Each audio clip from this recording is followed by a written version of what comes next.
This week on What's Good Cape Cod, we go from the mouth of a whale to a farm and then the fair. I'm Sarah Lapsley Martin. And I'm Katie Clancy. Welcome back to What's Good Cape Cod, where we show you the Cape through the eyes of a couple of locals. And every Tuesday we drop a new video that tells you about a person, place, and thing we think you should know about. And our person this week is, Sarah, you take this one. Okay, so our person this week is Michael Packard. So who's Michael Packard, Sarah? I've never heard of this guy. So we don't know him, but his story has now been told around the world, really. I think around the world. It's so story. It's such a funny story, but I mean, funny because he's okay. If he wasn't okay, then it wouldn't be a funny story. But so Michael is the local lobsterman who got, we'll say swallowed by a whale, but he didn't actually get swallowed. He just ended up in the whale's mouth. So he was diving for lobsters off the coast of Provincetown, and they literally, some people don't know like how they get the lobsters. So they actually have a dive suit on and they go down and they pick up the lobsters with their hands from the sand. So he was out there, he was picking up the lobster, and he said all of a sudden it felt like a huge like freight train hit him. And he said it was dark and that he actually thought he got like bitten by a shark, and he was like, this is it. My life's done. And then he kind of came with it and he was like, well, I'm not hurt anywhere. And he's like, what is going on? And so he realized that he was in the whale's mouth, and he said he could like almost like feel it going like the speed of a car, you know? Yeah. So the story goes that he started kicking and moving around the whale's mouth, and that the whale actually spit him out. And the first mate and other people on the boat like saw him like his like feet fly. And he kind of thinks it was maybe for like 30 or 40 seconds, you know, not really sure. Who knows when you're in the whale's mouth where time goes. And he was, you know, they pulled him back on the boat. He got taken to Cape Cod Hospital, and only minor injuries, no broken bones or anything like that, which is crazy when you think about that you're going in a whale's mouth and then you're kicking. I mean, it's like a fairy tale story, you know? Yeah, it's crazy.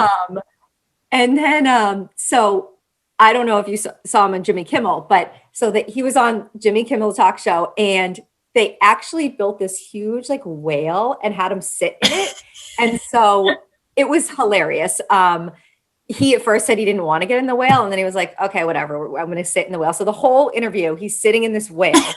And the funniest thing was that he like apologized. So he was like, I want to apologize to the whale for getting in its way. He's like, I'll never do that again. And it was really funny to see him on Jimmy Kimmel, and it was cute. And then at the end, he also, so a shout out to, he sells his lobsters at the Wellfleet Shellfish Company. And so that's where his lobsters go. Really funny story. I just love that. I'm so glad that we decided to feature him. Yeah. Give him a little bit more, you know, maybe we'll give him 16 minutes of fame. You know, he's already been on Jimmy Kimmel. What's Good Cape Cod? Exactly. I don't know. Right. And he learned his lessons, being careful of whales now, not just the sharks. Oh man, too funny. Okay, our place is a new farm in town called Harvest Moon Farm on 6A in Barnstable. So this just came across my radar actually when I was visiting my aunt in Barnstable, and she was like, have you heard about this place? It's so great. They built this barn and they bought this land, but I'm like, no, I didn't know anything about it. So I went and checked it out.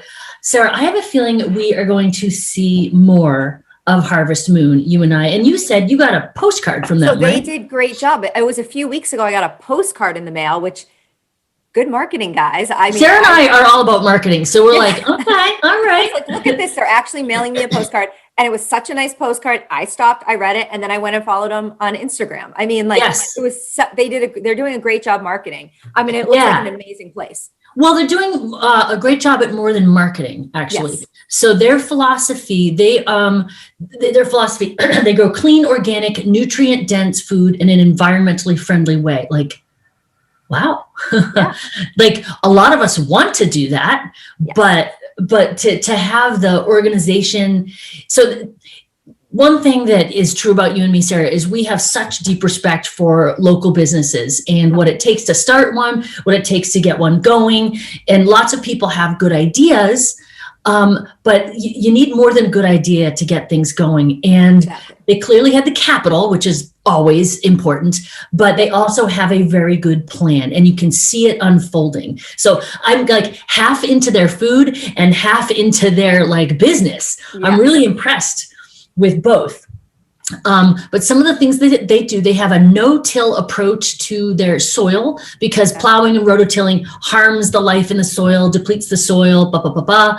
So they are limiting disturbance to that. They're doing drip irrigation. I don't know much about farming, but these seem to be very conscious choices. Yeah. Row covers, like season extenders to see if you can get more out of each field. Yeah. And their weed and pest management, I'm not sure exactly what they're doing. They're talking about like smothering it with compost and whatnot.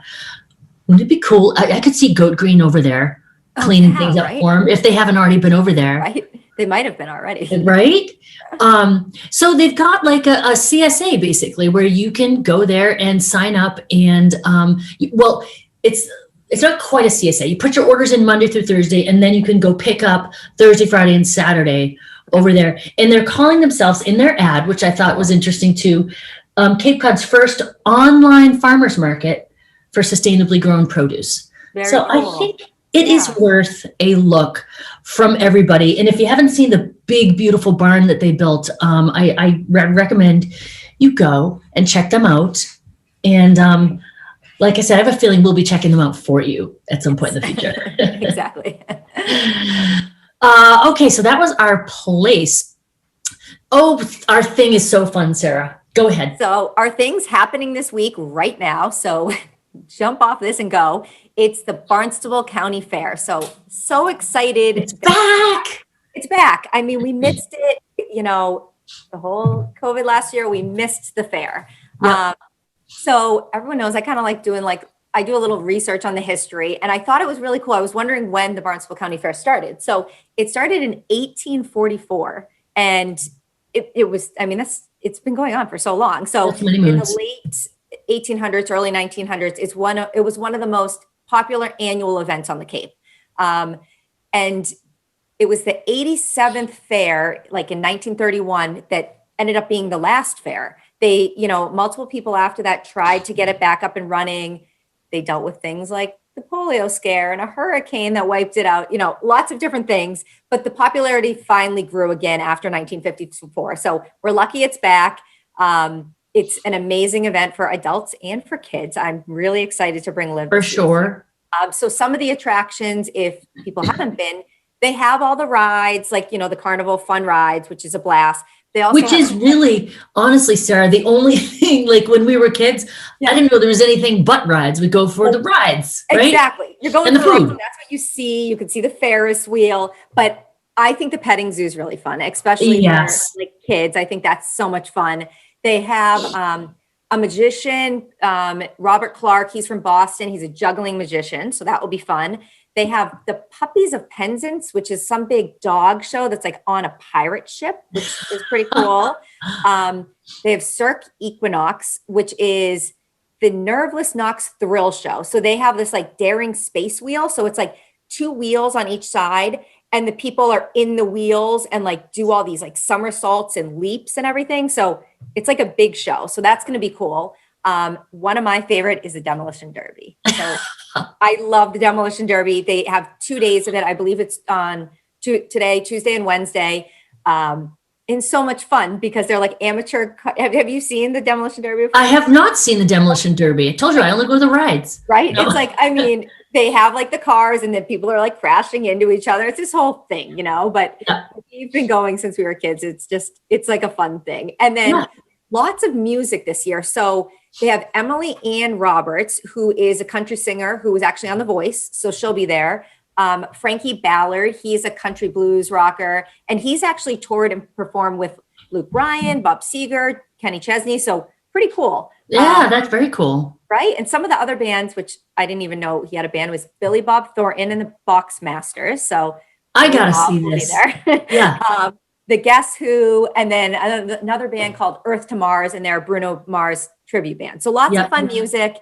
And then you can't forget the food. Food at the fair. I live for fried dough. I Fried dough. tried to make it at home once, but no, you have to go to the fair. Exactly. And they have fried Oreos and fried Twinkies, which if you've never had one. I think that's my limit. I think the fried dough is where I stop. Do the fried Oreo. It will fine. be amazing. I will try it. And cotton candy. I do have to do cotton candy. Yes. I mean, you got to. So yeah, absolutely. It's so much fun. We hope everyone goes and enjoys the fair. Oh, yes. And, before we end talking about the fair, I would be in so much trouble if I didn't talk about the flower show. Oh, yes. Listen, if you guys have ever watched our Mother's Day or our flower episode, my mom is kind of a big deal in the flower world. And there is a gorgeous flower show under the tents over there, too. All different kinds of classes and different sort of styles. And it actually is really cool to see. And one year, she's like, Katie, you should enter, you should do this. I'm like, I don't know if you know me at all. That's not my thing. Yeah. I was like, tried so hard and I put all these, I'm trying to follow the theme. It was so bad. And it was so bad. They give a ribbon to everybody and the white ribbon is called the honorable mention and it's the loser ribbon. Right. And you can guess what color ribbon I got. So I'm going to stay with my strengths, keep selling houses, stay out of the flower show world. Let my mother do that. Yeah. But don't forget to go see that at the fair too. Yes, we'll do. There's that. All right. So I think that's it for this episode. So now you know what's Good Cape Cod. If you're watching on YouTube, hit the subscribe button and you'll be notified the next time we drop a new show. And if you're looking for more information about anything we talked about in this video, you can go to whatsgoodcc.com. We'll have links to everything.